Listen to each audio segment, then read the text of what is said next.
À Histoire de Sorel, aujourd'hui, nous recevons Patrick Péloquin. Il est historien et professeur d'histoire. Nous parlons de Noël, de ses fondements égyptiens jusqu'au passage du régime français et à sa commercialisation. Et en fin d'émission, nous abordons une controverse concernant la présence du sapin de Noël ici dans la région de Sorel-Tracy en 1781. Au retour, Patrick Péloquin.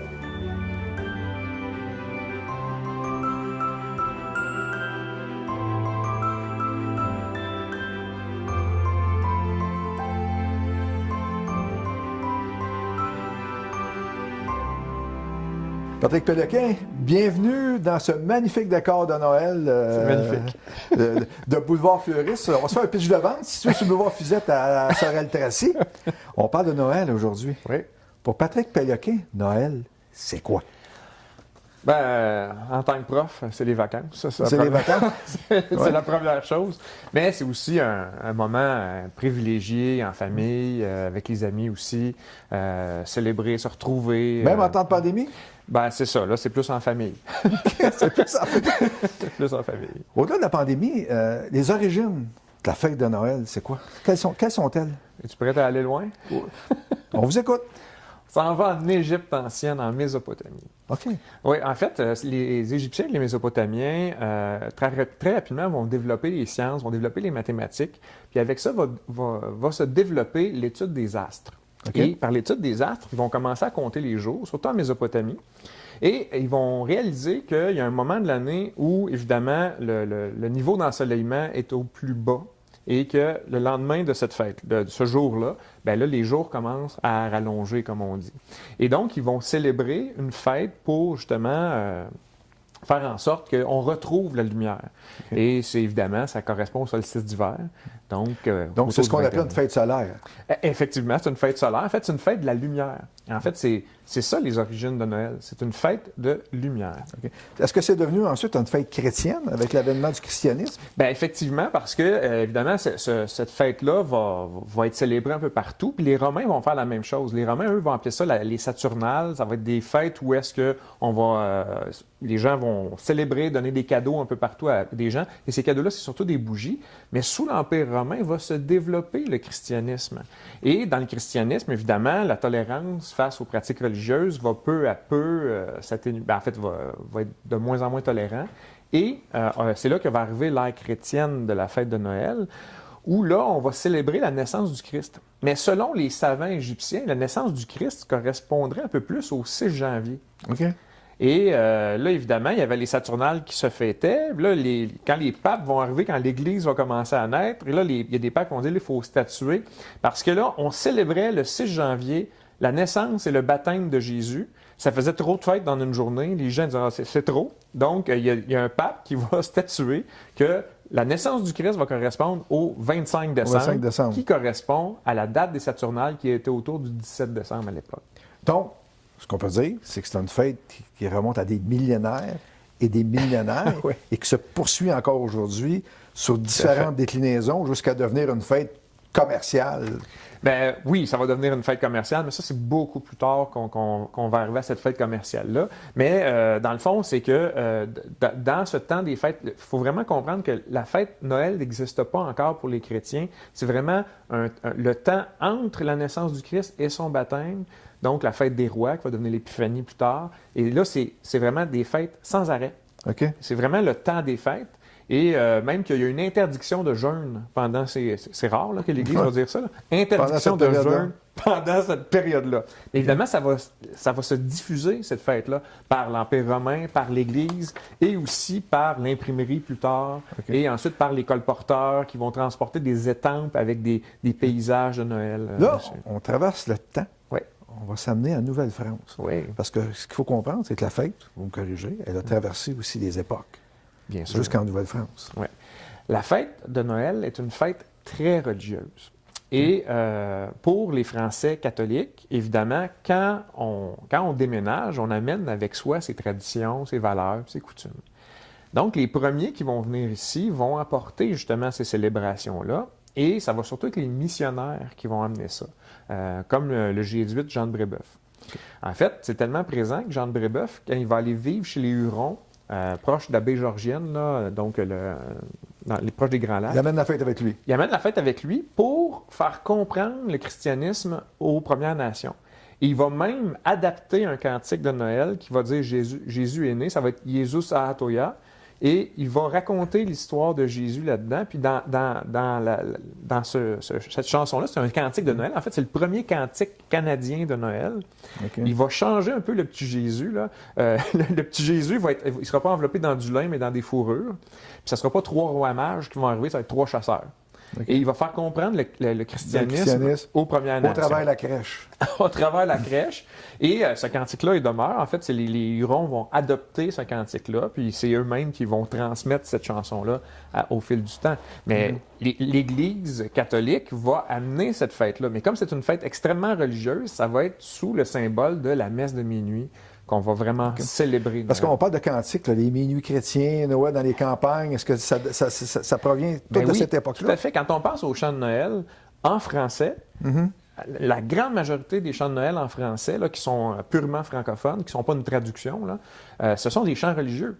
Il est né le divin enfant, les anges dans nos campagnes, Adeste fidèle. C'est des chants religieux qu'on chantait lors de la messe. En fait, c'est tellement populaire la messe de minuit.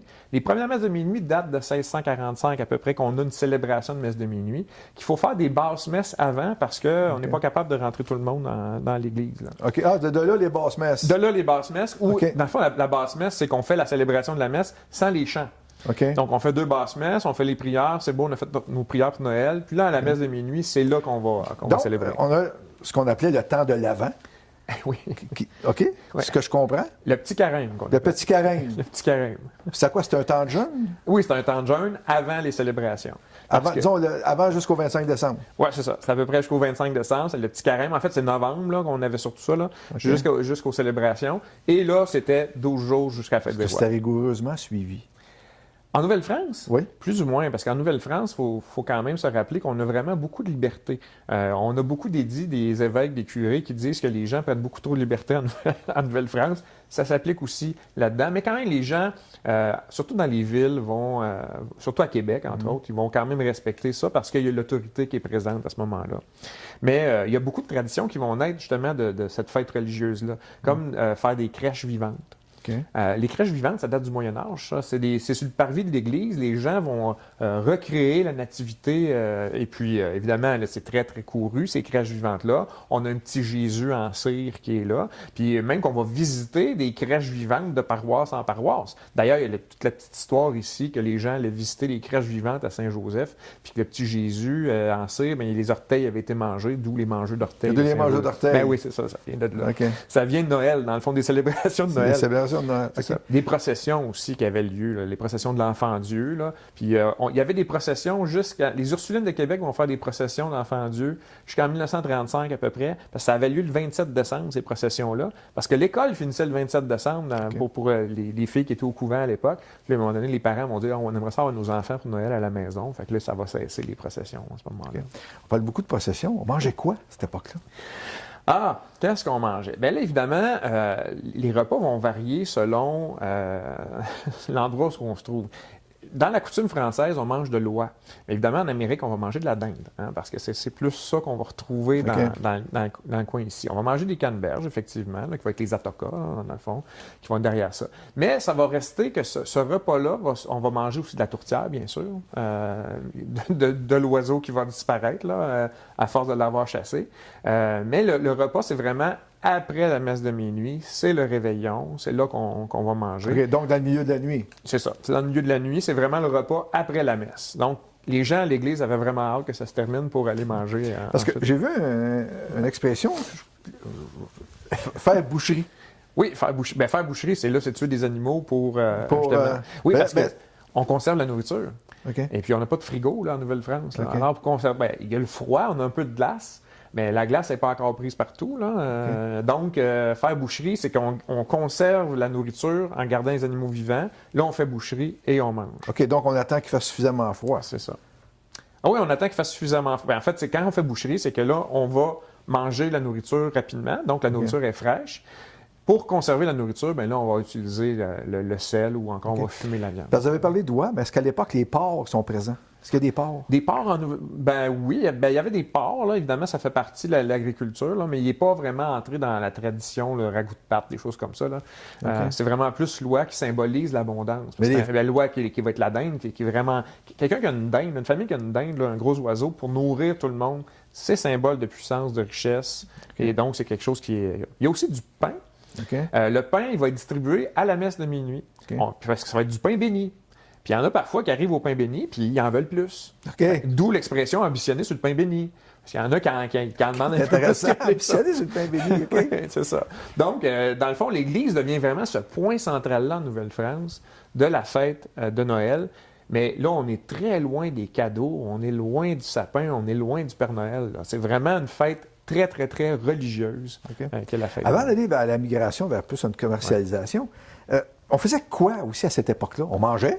Ouais. Mais est-ce qu'on dansait? On peut giguer les 7 carrés? Est-ce que ça vient de la Nouvelle-France ou c'est venu plus tard? À la Nouvelle-France, oui, il y avait des fêtes qui existaient, il y avait des célébrations. Évidemment, c'était des danses un peu plus formelles. Pour avoir de la musique, ça prend un musicien. C'est pas tout le monde qui a des musiciens. Il y en a qui jouent un petit peu. Il y a des fêtes qui vont se faire, mais les fêtes, vraiment, vont plus être dans le coin du jour de l'an. C'est là que les gens vont se donner des cadeaux qu'on appelle des étrennes. Et les étreintes, ça date sur des Romains, ça. Ça fait longtemps que ça existe. Donc, les étreintes, c'est qu'on donne des cadeaux, souvent des fruits, des objets rares.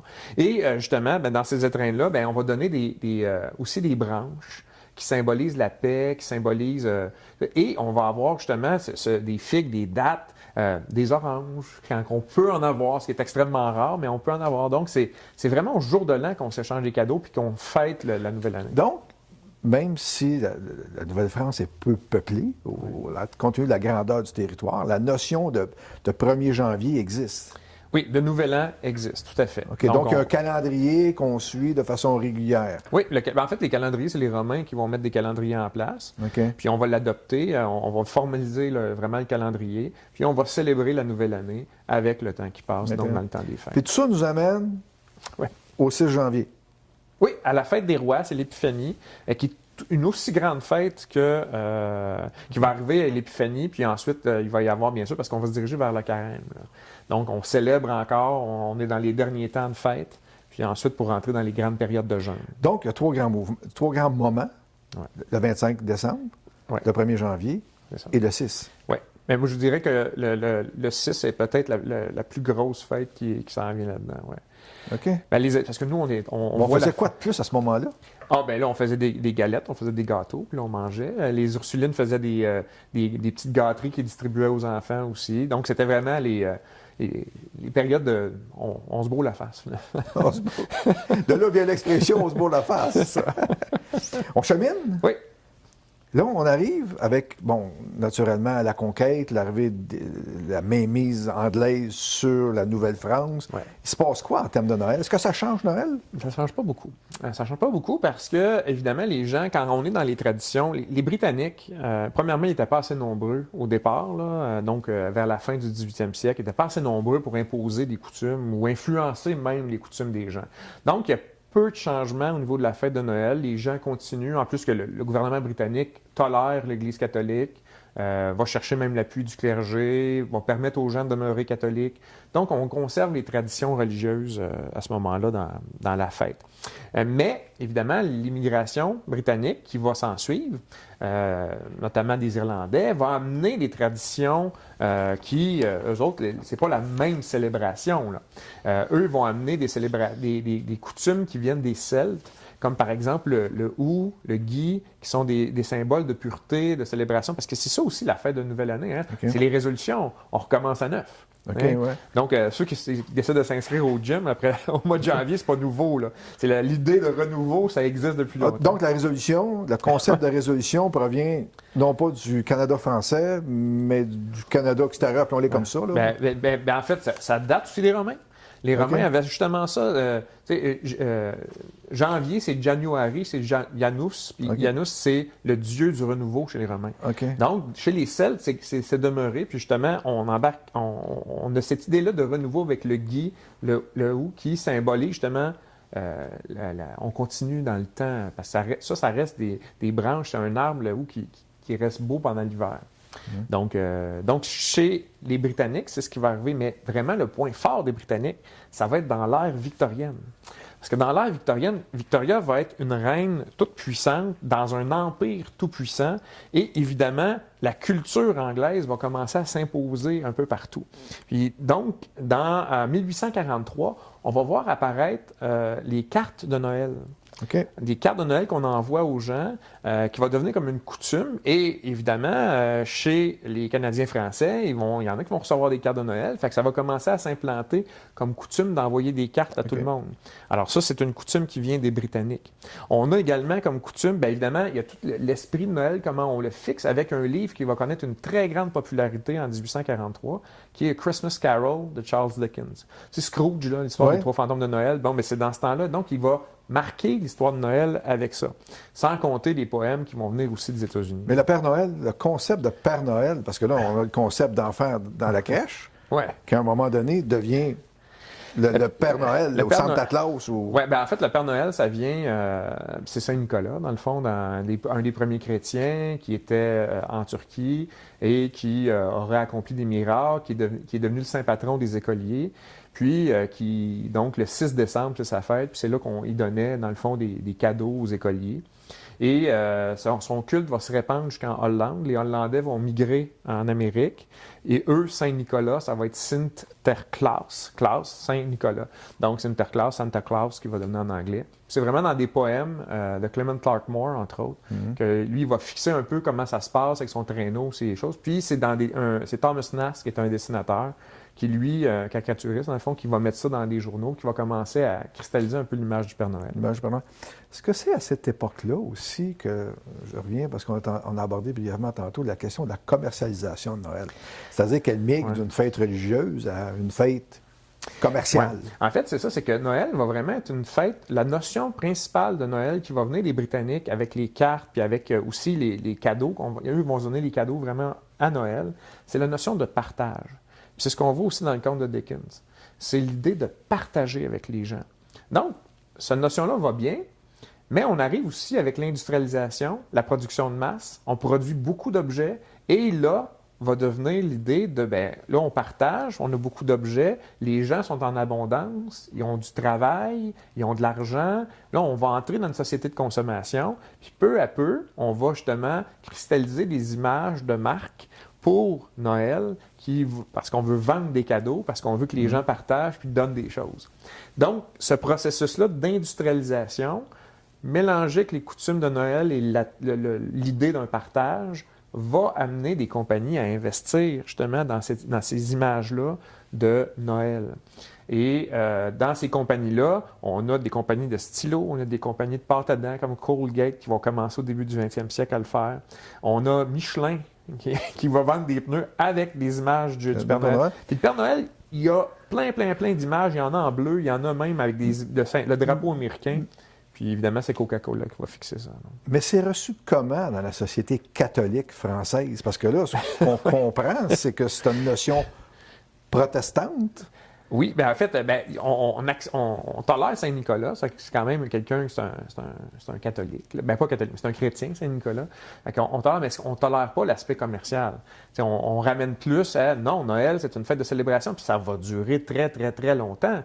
Puis encore une fois, peut-être que certains s'en souviendront de ça, mais la messe de minuit, c'était encore, jusqu'à tout récemment, je me souviens quand j'étais jeune, d'aller à la messe de minuit. Là. Et c'était très, très, très important. Puis les cadeaux, il y en a encore des familles qui donnent leurs cadeaux au jour de l'an. Je veux dire, mais ça, c'est tout récemment. Fait que dans tout le régime anglais, là, je dirais jusqu'à l'après-guerre, ça va être encore très séparé. Du côté français, canadien-français, on célèbre Noël de façon très sobre, religieusement, et on fête au jour de l'an. Puis même qu'il y a des textes qu'on voit, parce qu'à l'époque, on ne l'appelle pas encore le Père Noël, on l'appelle le bonhomme Noël. Puis il y a même des publicités qui disaient que le bonhomme Noël il est occupé dans le temps des fêtes parce qu'il va livrer des cadeaux aux petits anglophones à Noël, puis il va livrer les cadeaux aux petits francophones au jour de l'an. OK, donc il y avait une séparation culturelle Complètement. Importante. Complètement une séparation vraiment très, très, très importante. Mais il y avait quand même des choses qui réussissaient à entrer dans les mœurs des Canadiens français, comme les cartes de Noël et aussi comme le sapin de Noël qui va entrer dedans. C'était mon sujet suivant, le sapin de Noël. Ouais. Alors, parlez-nous, Patrick Péloquin, du sapin de Noël, parce que là, on s'en va vers une controverse. On s'en va vers une controverse. Ouais. Bon. Alors, pour faire une histoire courte, OK? Pour faire une histoire courte, on a abondamment parlé du sapin de Noël ici à Sorel-Tracy. Donc, c'est à la Maison des gouverneurs. On met en contexte. Les Américains ils font leur révolution, viennent de faire leur révolution. Les Américains ont envahi le Canada pendant un hiver en 1775. Et là, les Britanniques ont toujours peur que les Américains remontent le Richelieu pour venir envahir le territoire. Il manque de soldats britanniques. Ils vont embaucher des soldats allemands qui vont venir s'établir ici. Et le commandant, donc un certain Friedrich Adolphus von Ritzel, vient ici avec sa famille et donc le gouverneur Haldimand, qui est le propriétaire, la couronne est propriétaire de la seigneurie ici, donc fait installer donc le M. von Ritzel et sa famille à la maison. Et là, évidemment, selon les écrits, alors, selon les écrits, qu'est-ce qu'on a comme écrit? On a 2 écrits. On a le biographe des Van Ritzel, qui lui va écrire quand même 50 ans après les événements, donc il s'appelle Max von Elking, qui lui va dire qu'on va célébrer, il y avait un sapin illuminé qui était là. Je vous interromps 30 secondes. Ouais. On parle de 1781. On est en 1781, oui, Okay. c'est vrai, tout à fait. On est en 1781, puis là, donc, le biographe écrit qu'il y avait un sapin illuminé, puis on a célébré un sapin dans le coin de la maison, illuminé avec des décorations dedans. Ce qu'on a aussi comme écrit, on a la baronne, donc la femme de M. von Ritzel, qui, elle, dit qu'on a fêté, parce qu'elle s'ennuyait un peu, ça faisait longtemps qu'elle était loin de chez elle, parce qu'elle avait vécu toute la Révolution américaine dans le territoire américain. Elle dit qu'elle voulait célébrer Noël un peu comme chez elle. Donc, elle dit, on a célébré le Noël d'une manière allemande puis d'une manière anglaise, avec un sapin de Noël allemand et avec du plum pudding anglais. OK. C'est ce qu'on a comme écrit. Et là, ensuite, ça a été repris par la suite. Puis on a Mais dit, 50 ans plus tard, après les faits. 50 ans après les faits, donc, le biographe écrit que c'est un sapin illuminé. Alors que l'écrit qu'on a, c'est que c'est un sapin allemand qu'on a. Là, la question est de savoir, c'est quoi ça, un sapin allemand? Puis là, effectivement, Mathieu Pontbriand, historien, qui a écrit le livre Sorel-Tracy, un fleuve, une rivière, une histoire, donc fait par la Société Historique Pierre de Sorel. Et voilà. Donc, écrit que il faut faire attention parce qu'il n'y a rien qui nous dit qu'il y avait un sapin illuminé vraiment dans la maison du gouverneur. Il n'y a rien qui nous dit ça. Hein? Mais là, il faut savoir, OK, mais c'est quoi un sapin allemand? Bien là, il faut passer de l'autre côté. On s'en va en Europe. On a une attestation officielle dans le coin de Strasbourg, début du 17e siècle, donc 1604 à peu près, là, qu'il y a un sapin de Noël illuminé qui est là. Et on sait que du côté luthérien, parce qu'il faut savoir que les églises sont les moyens de diffusion culturelle à l'époque, mais du côté protestant allemand, les sapins sont partout. Ça fait longtemps qu'ils sont là. OK, donc c'est dans la tradition allemande. C'est dans la tradition allemande depuis longtemps. C'est des sapins qui sont illuminés. Donc, il est normal de penser que Mme von Ritzel c'est ça. a importé la tradition. Bien, exactement, parce que justement, c'est des sapins illuminés. Donc, on retourne dans une tradition lointaine avec Saint Colomban, un moine, qui, au 6e siècle après Jésus-Christ, aurait monté sur le sommet d'une montagne pour utiliser le sapin pour christianiser ceux qui étaient autour. Donc, il s'est servi du sapin pour montrer justement que le sapin, un peu comme une trinité, là, c'est un cône, là, le sapin. Donc, il aurait mis dedans des lumières pour montrer les étoiles, pour montrer que le Seigneur est là, puis il aurait mis une croix sur le dessus. Okay. Donc, ça sert depuis longtemps des sapins illuminés dans la tradition allemande. Donc, quand on dit un sapin allemand, ça veut dire un sapin illuminé, décoré, qui est dans un coin. Parce qu'il n'y en avait pas du tout à Nouvelle-France. Vous me corrigerez si je me trompe, si je traduis votre pensée. Ouais. Compte tenu de la tradition allemande, compte tenu que les occupants de la maison des gouverneurs, c'était des Allemands, il y a tout lieu de penser qu'effectivement, il y avait un sapin à l'allemande au moment où le biographe écrit la biographie de la famille. Et c'est ce que la baronne a écrit. On a mis un sapin à l'allemande. Okay. Donc, un sapin à l'allemande, là, c'est un sapin décoré avec des lumières dedans. Donc, c'est des petites bougies qui sont dans des noix avec de l'huile. OK. Donc, c'est comme ça qu'on illumine le sapin. Puis, dans le fond, on a même à Versailles, en 1738, la femme du roi Louis XV, qui vient de Pologne, amène avec elle fait mettre un sapin de Noël à Versailles illuminé. OK. On est avant, on est en 1738, on est avant ce qui s'est passé ici. Donc, quand quelqu'un d'origine allemande fait un sapin, il y a des lumières dedans, c'est illuminé. OK. Quel était l'intérêt, juste ma compréhension, quel était l'intérêt de soulever ce débat-là? Ben, c'est peut-être aussi, on appelle ça en histoire de la déconstruction des mythes. Okay. Souvent, quand on parle d'histoire, on aime la petite histoire, on aime l'anecdote. Puis souvent, les anecdotes, il y en a quand on chasse ce genre d'éphémérides historiques, on ne va pas nécessairement aller voir les sources. Mais effectivement, il n'y avait rien qui disait que c'était un sapin illuminé. Mais quand on cherche dans les traditions, dans la culture orale, c'est difficile de trouver des sources qui parlent de ça. Mais il y a plusieurs occurrences qu'on retrouve dans les sources qui disent que les sapins allemands étaient illuminés. Donc, quand la baronne écrit « on a un sapin à l'allemande dans la maison », c'est pas juste qu'ils ont coupé un arbre et qu'ils l'ont mis là. OK, donc, débat. Voilà. Débat. Patrick Péloquin, il reste peu de temps à cette entrevue-là. Oui. J'aimerais ça qu'on termine avec une question qui est d'actualité. Oui, OK. Je voudrais avoir un point de vue historique. Oui.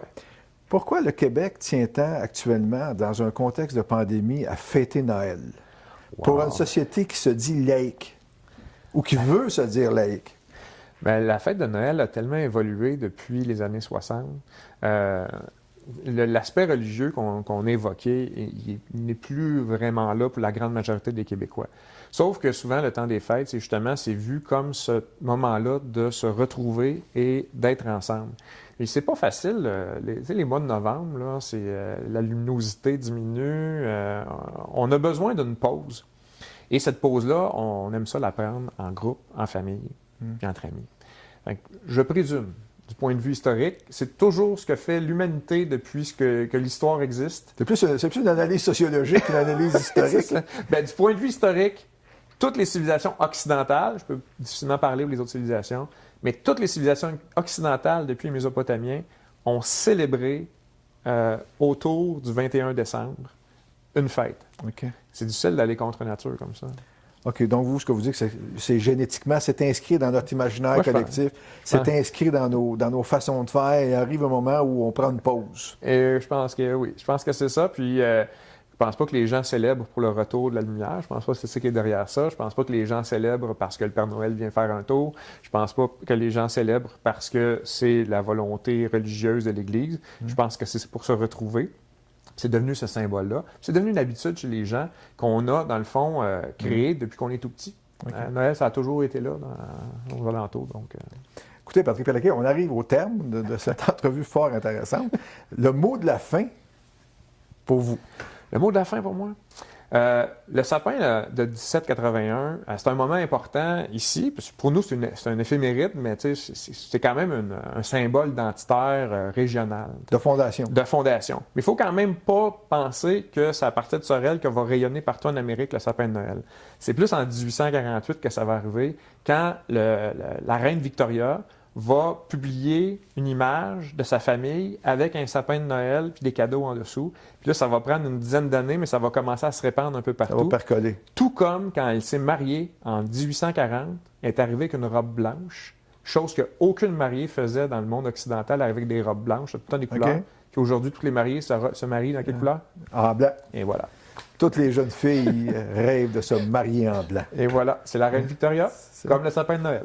Écoutez, Patrick Péloquin, on vous remercie. Ça fait plaisir. Joyeux Noël. Joyeux Noël. Bonne année à vous, la santé, surtout à cet instant particulier de notre histoire. C'est ça. Merci beaucoup. Ça fait plaisir.